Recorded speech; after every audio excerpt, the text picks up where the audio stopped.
She stirred her water for 5 straight minutes, and the ice cube never melted. Not even a little.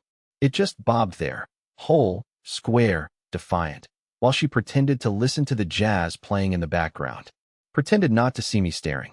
Pretended not to hear the sound of my fork scraping against the porcelain for the 3rd time in 30 seconds. I hadn't said anything yet. Not because I didn't have questions, but because I already knew. Everything. At least, I thought I did. She finally cleared her throat and whispered, "So, I should probably tell you something." And I said nothing. I kept looking at that impossible little ice cube. Whole, calm, untouched by heat. Like it knew what she was about to say. She didn't look up. She never does when she's about to twist the knife. I didn't mean for it to happen. I wasn't looking for anything. It just felt good to be someone else for a while. She looked at me then, not with guilt, with curiosity, like she was wondering what version of me would show up next. The silent forgiver? The performer? The man she used to admire but hasn't respected in years? I took a sip of my own water. No ice. I'd forgotten to fill the tray again. How long? I asked. A few months. How many is a few? 5. 5. 5. I counted backward in my head. That meant February. The ski trip I couldn't go on because I had strep. She'd gone with friends. She came back with a tan and a better mood and suddenly liked hiking again. I thought it was the break she needed. Turns out it was the break for me. I didn't ask his name. I didn't ask where they met. I didn't want details. Except I did. I wanted all of them. But what I said next wasn't something I planned. Let's invite him over. She blinked. What? I leaned in, steady. Let's invite him. Set the table for 3. Serve this exact same dinner. Let's see if he enjoys undercooked salmon and someone else's silence. That's when her lip quivered for the first time. Not from guilt. Not even from fear. But from something that looked terrifyingly close to excitement. He didn't knock when he arrived. That was the first thing that bothered me. He just let himself in, like he'd been here before. Like he belonged. I heard the door click open while I was still setting the table. She was upstairs, pretending to choose earrings. I had told her to text him, to invite him over. She said, fine, like she didn't believe I'd actually go through with it. But I did. I cleaned the dining room, vacuumed under the chairs, even lit a candle I found in the junk drawer. It smelled like cinnamon and something else, maybe regret. When I heard the door open, I expected voices. A greeting, an apology, something human, but nothing. Just the click, then silence. I waited in the dining room, unmoving, gripping the back of my chair so hard my knuckles hurt. Finally, I heard his footsteps. Slow, comfortable. He didn't peek in like a stranger. He walked right in like this was routine. His eyes met mine for a half second, and I felt it. Not arrogance. Not shame. Something much worse. Indifference. He was maybe my age. Maybe younger. Clean jawline, pressed shirt. That annoying kind of calm that comes from getting exactly what you want without ever asking. He sat down without invitation, looked around like he was checking if the wallpaper had changed since last week.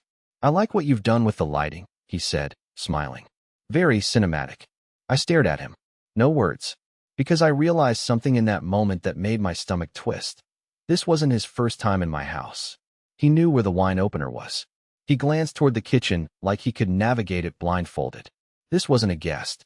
This was a ghost who'd already haunted my space without ever being seen. She came downstairs exactly 13 seconds later. Yes, I counted. Her eyes darted between us. She didn't say his name.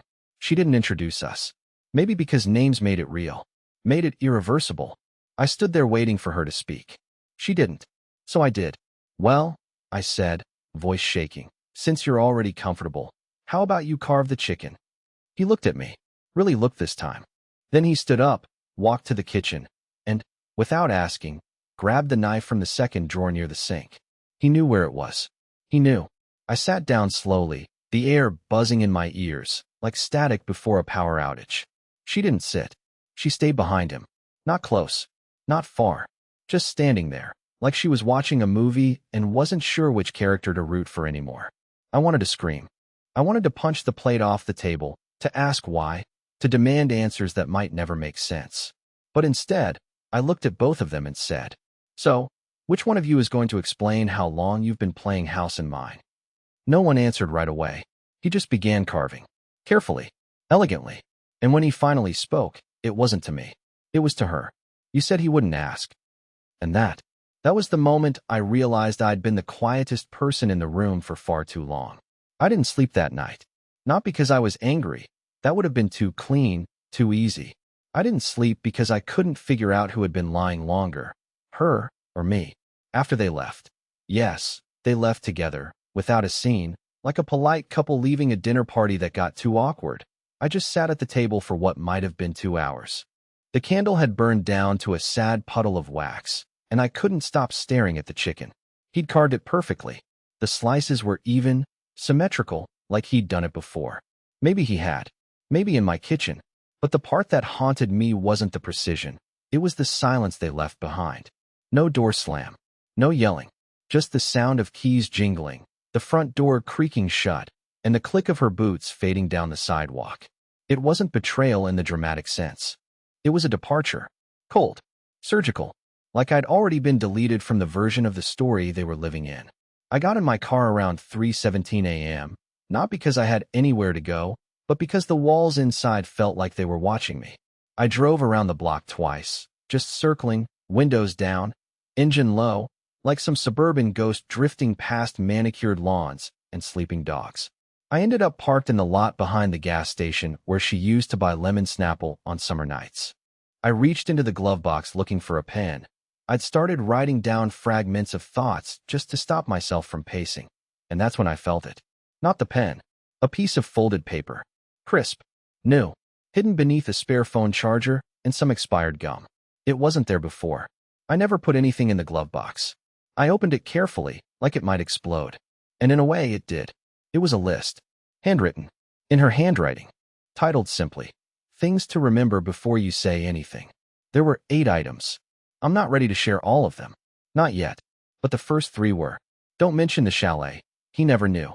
If he asks about the photo, say it was photoshopped. Stick to the 5-month timeline. It sounds less chaotic. There was a line drawn under that last one. Like it was a hard boundary. Like anything beyond it would be too cruel to confess. I didn't know what photo she meant. Or what chalet.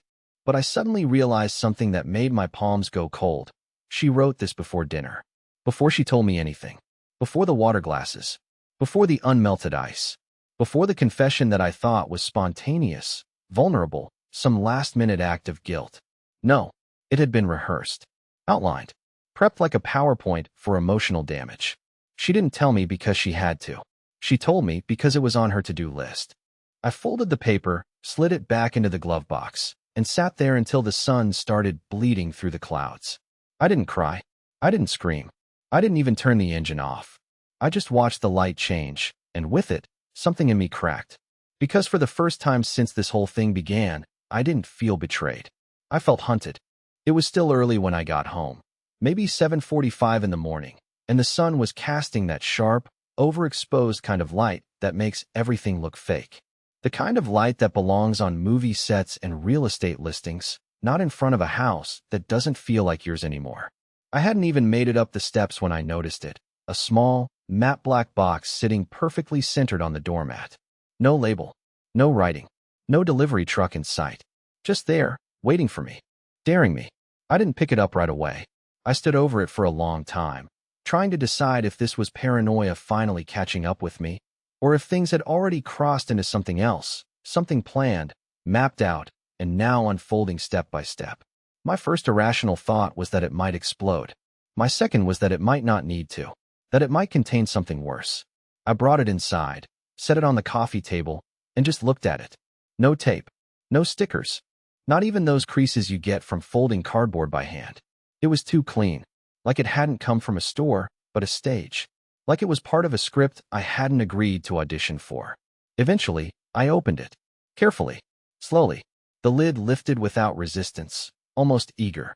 Inside was a single object, a silver USB stick. No branding. Just smooth, anonymous metal. There was also a folded piece of thick, cream-colored stationery underneath it. One sentence, typed in neat block letters. If you want answers, plug it into the desktop, not the laptop. My throat went dry. I don't even know why. It was such a stupidly specific instruction, and yet something about it made my scalp tighten. The desktop was in the study, the room she never liked.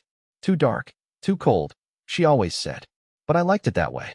It was where I went to think, to work, to be invisible in my own home.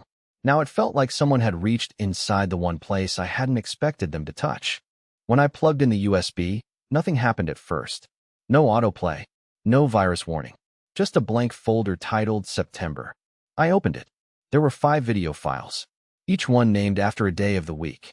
Monday, Tuesday, Wednesday, Thursday, Friday. Each one was less than a minute long, and each one was footage of me, sitting at my desk, eating lunch alone, talking on Zoom, yawning, from inside the room, not from my webcam, not from the hallway, from inside the damn room. I paused the Tuesday video and scanned the background. That plant in the corner, the book stacked too high on the shelf, the red sweater I had draped over the chair. It was all there, except the angle. The angle was impossible. It was shot from low, like from inside the bottom drawer of my filing cabinet, half open. I don't remember breathing while I watched the others. I don't remember feeling my hands. It was like my body detached from the scene, like it wanted nothing to do with what I was discovering. On Friday's video, something changed.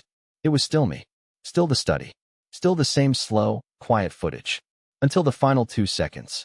At the very end, there was movement in the shadows behind me. Not fast, not dramatic, just the brief silhouette of a shoulder, a knee, someone slipping out the door. I'd been in that room for 8 hours that day, and I wasn't alone. I didn't touch the USB after that. I didn't delete the files. I didn't even close the folder. I just unplugged it, left it lying on the desk like a piece of radioactive waste, and walked out of the room. My legs felt like rubber. Every sound in the house suddenly felt amplified. The tick of the wall clock, the faint hum of the refrigerator, the creak in the floorboard near the stairs. Sounds I'd lived with for years now felt like whispers from someone watching me just out of frame. I sat down on the bottom step, phone in hand, and finally typed the message I'd been trying not to send all night. Did you put something in my car? Simple, direct, no emotion. I didn't even say hey. I wanted her to feel the weight of it in isolation, like a question dropped into still water. I stared at the message for almost a full minute before hitting send. Except I didn't have to, because when I opened the Messages app, I saw something waiting there. Unread. From her. Timestamped 2 hours ago. If you find the drive, don't overreact. There's more you don't understand. My vision blurred for a second. I thought it was sleep deprivation, but then I realized I was holding my breath again, something I'd started doing so often lately, it was becoming second nature. I read the message again, and with each pass, the words changed shape in my mind. If you find the drive, don't overreact. There's more you don't understand. She knew I'd find it. She expected me to, which meant she, or worse, he, had access to my car, my desk, my glove box, my life. And they weren't afraid. They weren't trying to hide anymore. They were controlling the pace. Controlling me. I was done following their tempo. I replied, short and sharp. Tell me everything. Now. No bubbles appeared. No typing dots. Nothing. I waited. 2 minutes. 5. 10. Still nothing. I opened her contact thread, tapped info, scrolled down, and felt my blood chill. She had turned off read receipts. Something she'd never done. Not once in over a decade. That was when I remembered something that made me nauseous. The list from the glove box. Number 8. I hadn't mentioned it earlier. I didn't want to believe it meant anything. But now it screamed through my memory. 8. If he finds out early, switch phones. Don't use the main one. I stood up too fast. The dizziness hit instantly. I grabbed the banister to steady myself and just stood there in the quiet house, realizing something awful and obvious.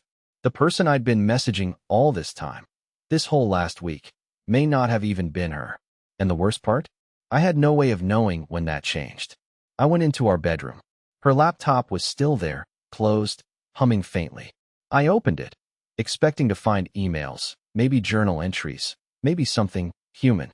What I found was a chat window left open, some encrypted messaging app one didn't recognize, with a dark interface and user tags that looked more like code than names. The top conversation was still active. The other person had sent something just 5 minutes ago. He took the bait. Good. Let it marinate. I don't remember sitting down, but I did. I don't remember reading the message 3 more times, but I must have, because the clock on the nightstand jumped 20 minutes forward without me realizing it. Let it marinate. Let it marinate. This wasn't an affair. It wasn't even a lie. It was a plan. And I was the meat. I didn't sleep that night either. At some point, I stopped pretending that was even an option. The idea of closing my eyes in a house I no longer recognized, surrounded by objects that now felt like props, was more unnerving than staying awake. The digital clock on the microwave blinked 2:44 a.m. when I poured cold coffee into a chipped mug and opened her laptop again. I had left the messaging app open. That strange interface. The coded usernames. No profile pictures. No timestamps beyond hours. It looked more like a terminal window than anything designed for casual conversation. The last message was still sitting there, glowing faintly. Let it marinate. I clicked on the thread, opened the properties, and stared at the contact ID. It wasn't a name. It was a string of numbers and characters. P1LGRM_208. Meaningless to anyone except whoever created it. I knew better than to try tracing it through normal means. Whoever this person was, they weren't stupid. But I also knew Emily. And Emily, for all her sudden secrecy, had always been sentimental. Predictable in quiet ways. She reused passwords, hid things in plain sight, trusted her memory more than encryption. It took me 23 minutes to guess the passcode to her password manager. It was the name of our first dog, backwards, plus the street number from her childhood home. Inside the vault were a dozen saved logins, social media, old art blogs, streaming services, and one account I hadn't seen in years. One we both swore to delete after what happened. The therapy forum. That stupid, cult-like couples board we joined back in 2019. After the accident. I don't want to talk about the accident. Not yet. Maybe never. But it changed things between us in a way no counseling could fix. And it introduced us to a man named Carson M. That was his username, at least. Just Carson, he always said in his posts, like he was everyone's friendly emotional support concierge. Always commenting on other people's pain like he had it all figured out. Carson ran threads about grief, reconnection, constructive detachment, whatever that meant. We never met him in person, but I remembered Emily's eyes when she'd read his posts. It was the only time she ever said she felt seen. And then he disappeared, deleted his account, gone like a ghost. Until now. Because when I logged back into that old forum using her credentials, I saw a new post. One comment. 2 days old. Still watching the ripple. Still listening to the cracks. I clicked the profile. The user was now named P1LGRM_208. It was him. I knew it. Carson had changed his name, but not his style. That same cryptic, poetic rhythm. The same obsession with emotional fracture. Except now, it was no longer about healing. It was about control. I scrolled through his recent threads, and what I found chilled me deeper than anything yet. Dozens of posts about a case study. A live experiment. Anonymous, of course, but familiar. Too familiar. One post stood out. Dated 6 weeks ago. The title was, What Happens When He Finds Out Too Early? The body was short. One line. When the subject breaks the pacing, apply the echo. What echo? I didn't have to wonder long. Because less than an hour later, while I was still staring at the screen, still trying to understand the scale of what was happening, my phone lit up on the table beside me. One new text. No number. No name. Just a gray bubble. You were never supposed to check the glove box. I dropped the phone. Not metaphorically. I literally dropped it. It hit the floor, bounced against the leg of the couch, and landed face down like it was trying to hide. I didn't move. I didn't speak. I just sat there with my hands frozen midair and one word spiraling through my head like a dying fan blade. How? How were they still watching? Were there cameras in the house? Software? Was she still here? Was he? I stood up slowly, moved to the hallway, and opened the coat closet. Empty. Except for one item. A pair of men's gloves. Not mine. Tucked neatly into the sleeve of her winter coat. The same one she hadn't worn since spring. Inside the left glove was a folded scrap of paper. And on it, in that same typed block font I'd seen before. You wanted everything. Don't flinch now. The gloves weren't expensive. Just standard black leather. The kind you'd find in any department store clearance bin next to forgotten scarves and lonely belt buckles. But they didn't belong to me. And they were warm, not just from the material, but from use. Someone had worn them recently. The lining was creased and the fingertips slightly curled, like they had been taken off in a hurry, shoved into hiding without thought.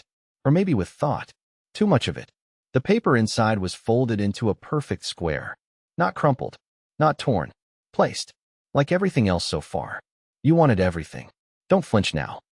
I stared at that sentence for what felt like a full minute, then flipped the note over. There was an address. One I recognized instantly, though I hadn't seen it in 3 years. It was a cabin. Old, ugly, half-rotted, tucked into the forest outside Mallory Ridge. It belonged to a man named Elijah Griggs, a local we met once during a snowstorm when our car had broken down outside town. He let us sleep there overnight, no charge. He made soup on a cast-iron stove and talked about living off-grid like it was a religion. I thought he was harmless. A bit weird, but generous. But Emily? She talked to him for hours while I slept.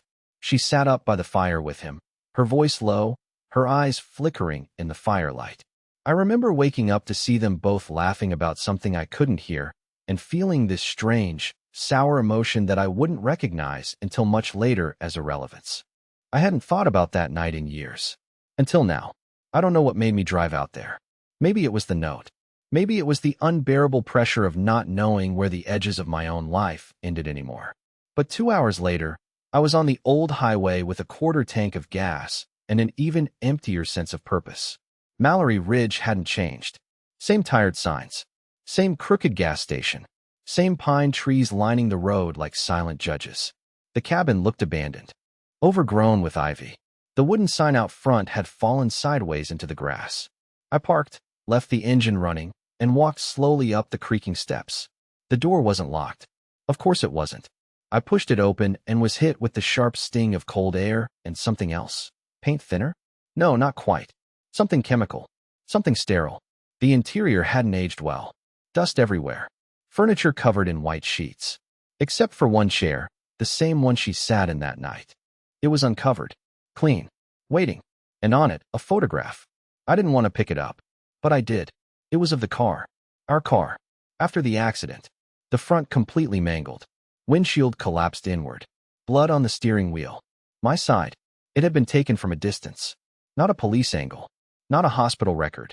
It was observational. Artistic, almost. On the back of the photo, scribbled in pen. You don't remember everything. She does. My throat tightened. My vision blurred. I sat down in the chair, holding the picture like it might dissolve if I gripped it too hard. Because suddenly, I did remember something. A flash. Not of the crash, but before. Emily screaming at me to slow down. Me yelling back. Something about her phone. About who had just messaged her. We weren't looking at the road. And it hadn't been an accident. Or at least, not for her. That's what I'd blocked out. Not the pain. Not the trauma. But the truth that right before the impact, she let go of her seatbelt. She unbuckled herself. Like she wanted the crash to end something I still believed was whole. I sat there, in that dusty cabin, listening to the wind push through the broken windows, and for the first time since this entire nightmare began, I realized I was chasing the wrong thing. It wasn't about him. It was never about him. It was about her, and what she wanted me to remember, just before she made me forget. I didn't go home right away. After the cabin, I drove for hours without a map or destination, following roads that didn't appear on my GPS somewhere between Mallory Ridge and nowhere. The sky broke open and the rain came down in sheets, washing the dust off my windshield like some kind of ritual. I pulled over near a deserted rest stop and sat in silence, the engine humming gently beneath the downpour. For the first time in weeks, maybe years, I didn't feel like I was being watched. I wasn't scared. I wasn't angry. I was still. And in that stillness, a question floated up from somewhere quiet in my mind. What if it wasn't revenge? What if it was mercy? I couldn't shake it. All those notes. All those moves. All that planning. But no death. No violence. No cruelty, not really. Everything she did had been deliberate, yes, but maybe not to destroy me. Maybe it was to free me. From the version of us I refused to let go of. From the illusions I wrapped around her like gift paper. The storage unit was her mother's idea. I called her, Emily's mother, not expecting her to answer. But she did, calmly. And when I asked if there was anything left from Emily's past, anything I should see, she said something I still don't fully understand. There's a box she always kept sealed, even when she moved. If you're finally ready, take it.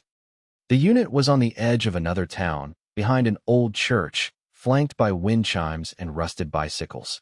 I found the box right where she said it would be, bottom shelf, labeled in black Sharpie, college notes. but it was too heavy to be notebooks. The tape was brittle, yellowed at the corners. I opened it slowly. Inside were photos, hundreds of them, some I had never seen.